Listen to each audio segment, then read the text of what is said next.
vocês que acompanham o blog dos concursos, vamos retornar e falar sobre as demais resoluções do Conselho Nacional de Trânsito que foram cobradas no edital para o concurso da Guarda Municipal de Recife 2011. Chamo a atenção, senhores, para a resolução 63, que fala sobre os veículos de fabricação artesanal. Podem ser fabricados veículos.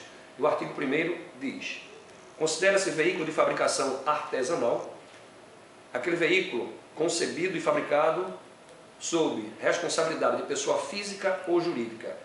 O artigo 3º diz: será permitido o registro e licenciamento de, no máximo, senhores, 3 veículos para cada fabricante, no período de 1º de janeiro a 31 de dezembro do ano. E fica vedada a fabricação, senhores, de veículo artesanal do tipo ônibus, micro-ônibus e caminhão. Uma questão interessante para a prova. Ainda dentro das resoluções do CONTRAN, a gente vem para a resolução que trata de sinalização de trânsito. Uma resolução que eu reputo importante é a resolução 160, que trata da nova sinalização de trânsito. Só placas de regulamentação, foram criadas 10 novas placas vermelhas. Chama atenção para os pictogramas de atrativos turísticos, os gestos do agente de trânsito, os sinais sonoros emitidos pelo agente de trânsito, que tem caído constantemente em concurso. E aí, uma resolução interessante é a resolução 149, que trata justamente do processo de lavratura do auto de infração. Senhores, o cidadão foi autuado, deverá ser expedida para a residência dele a notificação da autuação pelo prazo de até 30 dias. É o que diz, no caso, o parágrafo único, inciso 2 do artigo 281 do Código. Chegando a notificação da autuação na residência do autuado, não sendo ele o infrator, ele tem o prazo de 15 dias para indicar à autoridade que o notificou quem é o condutor infrator. Não fazendo isso, será o quê? Considerado responsável pela infração. E aí a gente vem com outras resoluções consideradas importantes. Chama atenção para a resolução 158 do CONTRAN. Proíbe o uso de pneus reformados em ciclomotores, motocicletas, motonetas, triciclos, bem como rodas que apresentem quebras, trincas e deformações. Fica proibido em ciclomotores, motocicletas, motonetas, triciclos, o uso de pneus reformados, senhores. Chamamos a atenção para a resolução importantíssima, que trata do processo de habilitação, a resolução 168 do CONTRAN. O candidato que vai tirar a habilitação será regido por esta resolução. Chama a atenção para o artigo 2º. Quais documentos, quais exigências estão na lei, no Código de Trânsito, e quais as exigências que foram trazidas pela resolução 168. Uma das exigências trazidas pela resolução 168 é a obrigatoriedade do cidadão que vai dar entrada, vai iniciar o seu processo, a apresentação junto ao órgão de trânsito do seu cadastro de pessoa física, do CPF. O Código de Trânsito não traz essa exigência, e sim ser penalmente imputável, ou seja, ter idade superior a 18 anos, saber ler e escrever e apresentar um documento de identidade ou equivalente. A obrigatoriedade do CPF foi trazida pela resolução 168. O artigo 6º chama a atenção: o exame de aptidão física e mental será renovado quando? Uma questão interessante para a prova. Chama a atenção para o artigo 8º, com relação à LADV, a licença de aprendizagem de direção veicular. O artigo 13 da resolução: o candidato à obtenção da ACC, que é a autorização para conduzir ciclomotor. Um dos exemplos de ciclomotor, nós temos a Shinerai.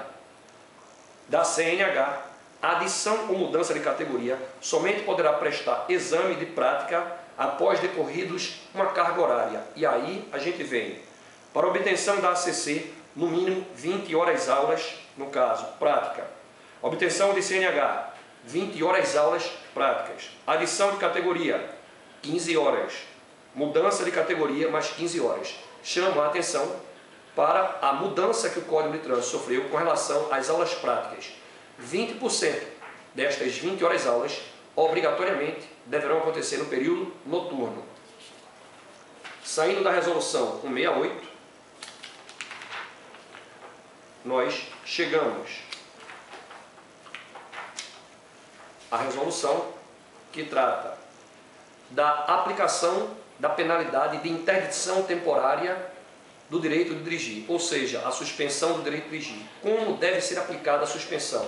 Senhores, há uma dosimetria a ser aplicada, e aí eu chamo a atenção para o artigo 16 desta resolução.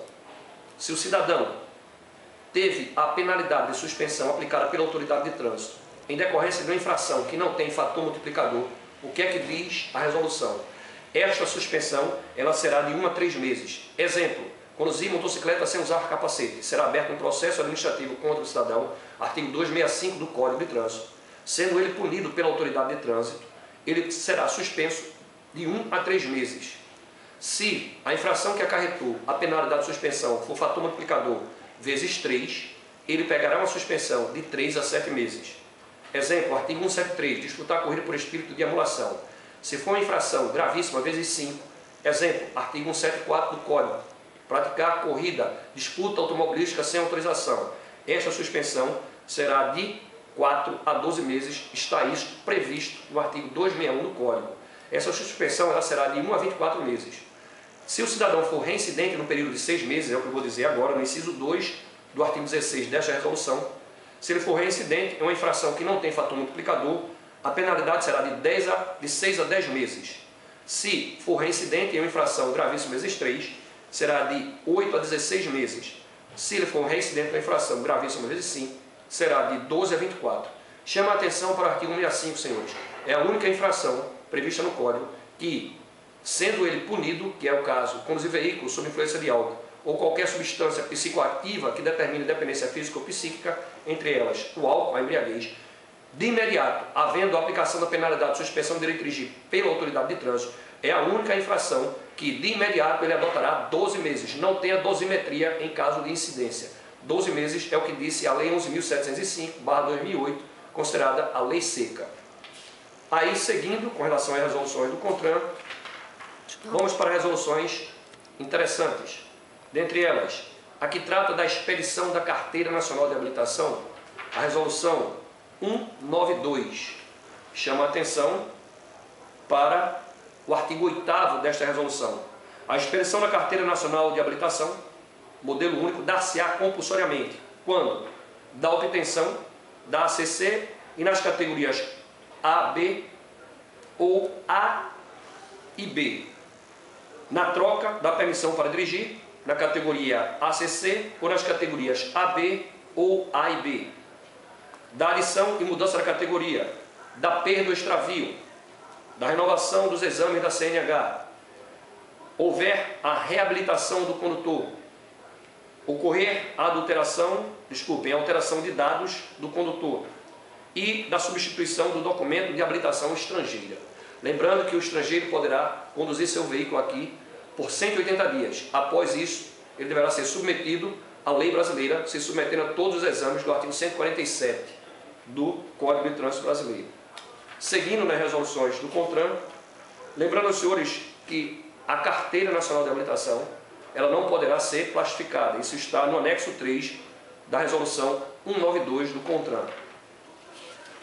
Seguindo com uma resolução importante, nos deparamos com a resolução 203, resolução importante, que trata de conduzir motocicleta, motoneta, ciclomotor, triciclo e quadriciclo com capacete. E aí a gente vem para o artigo 1º. É obrigado para condutor e passageiro. Parágrafo 1º. O capacete tem que estar devidamente afixado na cabeça, pelo conjunto formado pela cinta, jugular e engate por debaixo do queixo. Artigo 3º. O condutor e passageiro, essa viseira, ela tem que estar totalmente rebaixada diante dos olhos. Não pode haver a colocação de película na viseira. À noite, essa viseira tem que ser no padrão cristal. Interessante. E ele tem que usar o óculos de proteção, que não pode ser substituído pelo óculos de correção visual, nem pelo óculos de sol. Uma resolução também importante, a resolução 205, que trata dos documentos de porte obrigatório. E aí, o Código diz o seguinte: são documentos de porte obrigatório a autorização para conduzir, no caso, ciclomotor, a CNH, o certificado de licenciamento anual, que o Código ainda chama de CRLV. Aqui a resolução chama CRLV e o Código de Trânsito denomina esse documento hoje Certificado de Licenciamento Anual. Lembrando aos senhores que estes documentos devem ser apresentados, no caso, original. Não se admite mais cópia destes documentos. E interessante, o artigo 2º dessa resolução. Sempre que for obrigatória a aprovação em curso, vou dar um exemplo, um curso de transporte escolar, enquanto não for colocada esta observação na sua carteira, é obrigado ter o cidadão como porte obrigatório este documento no veículo. Então, enquanto não estiver na carteira, terá o documento de porte obrigatório na mão, que é o certificado do curso. Chama a atenção para a resolução 206, que trata da alcoolemia, né? É interessante o artigo 3º. É obrigatória a realização de exames de alcoolemia para as vítimas fatais de acidentes de trânsito. Teve vítima fatal, tem que ser submetido ao exame de alcoolemia. Seguindo nas resoluções, nós encontramos outras resoluções que podem ser cobradas no edital, pois tem a ver diretamente com a fiscalização de trânsito. A resolução 231, que trata do emplacamento dos veículos. Especificamente, o parágrafo 2º do artigo 1º, que fala das placas dos veículos de missões diplomáticas, repartições consulares de carreira. O artigo 6º dessa resolução diz: os veículos de 2 ou 3 rodas, do tipo motocicleta, motoneta, ciclomotor e triciclo, ficam obrigados a utilizar placa traseira de identificação com película refletiva. Essa película vai entrar em vigor. A altura da placa, senhores, para os veículos particulares de aluguel, oficial, experiência, aprendizagem e de fabricante, a altura de 130 milímetros e o comprimento de 400 milímetros. E assim nós vimos mais algumas resoluções do Conselho Nacional de Trânsito que poderão ter questões formuladas. Em breve nós teremos outras resoluções importantes e que poderão ser formuladas questões para o concurso da CTTU 2011. Até lá!